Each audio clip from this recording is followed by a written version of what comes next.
Normal గా చంద్రబాబు నాయుడు గారికి ఉన్నటువంటి ఆ విజన్ కానీ లేకపోతే ఆ ఎక్స్పీరియన్స్ బట్టి కూడా చాలా మంది ప్రధాని గారితో పోలుస్తారు. అంటే ఆయన కన్నా ఎక్కువ జ్ఞానం కూడా ఉందని చెప్పేసి అంటున్నారు. ఇందులో మీరు అంగీకరిస్తారా? నేను అంగీకరించండి. ఎందుకంటే ఫస్ట్ నా రాష్ట్రానికి ఆ జ్ఞానం కావాలి. ఫస్ట్ నా రాష్ట్రం, తర్వాత నా దేశం అని నేను ఆలోచిస్తాను. ఎందుకంటే నేను మధ్యతరగతి కుటుంబీకుడిని. నాకు ఒక 3 పిల్లలు ఉన్నారు. నా 3 పిల్లలు నేనున్న రాష్ట్రంలో ఉద్యోగం చేసుకోవాలని ఆలోచించే వ్యక్తిని కాబట్టి నేను చంద్రబాబు నాయుడు గారు విజన్ కానీ పవన్ కళ్యాణ్ గారి ఉదారత కానీ నా రాష్ట్రంలోనే ఉండాలి. నా రాష్ట్రం డెవలప్ అయిన తర్వాత మీరు వెళ్ళండి, తప్పులేదు. రాష్ట్రానికి భావితరాల బిడ్డలకి భవిష్యత్తు చూపించి మీరు వెళ్ళండి. దేశం కాబట్టి ప్రపంచానికి వెళ్ళండి, నేను వద్దంటలేదుగా. నాకు కావాల్సింది ఇప్పుడు ప్రస్తుతానికి నా రాష్ట్రం, తెలుగు రాష్ట్రంలో నా బిడ్డలు నా దగ్గర ఉండి వారానికి 2 రోజులు నా ఇంటి దగ్గర ఉండాలంటే నా రాష్ట్రంలో నాకు ఉద్యోగం కావాలి, నా బిడ్డలకు ఉద్యోగం కావాలి. కాబట్టి అలాంటి ఆలోచన చేయకుండా ఇప్పుడు చంద్రబాబు నాయుడు గారు ముఖ్యమంత్రిగా ఉన్నారు కాబట్టి ఇవాళ జనసేన కార్యకర్తలు కానీ ఇటు తెలుగుదేశం కార్యకర్తలు కానీ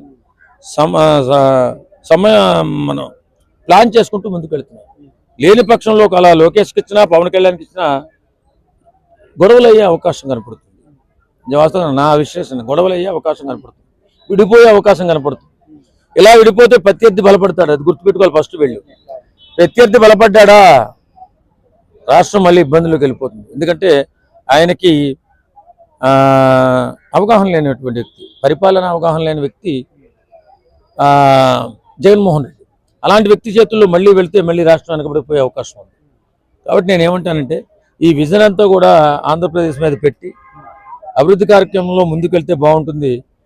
ఎవరో ముఖ్యమంత్రి చంద్రబాబు నాయుడు కాకుండా లోకేష్, పవన్ కళ్యాణ్ అంటే నేను కావాలంటే పవన్ కళ్యాణ్ ముఖ్యమంత్రిగా ఉండడం కావాలని నేను కోరుకుంటాను. ఎందుకంటే నేను జనసేన కార్యకర్తను కాబట్టి.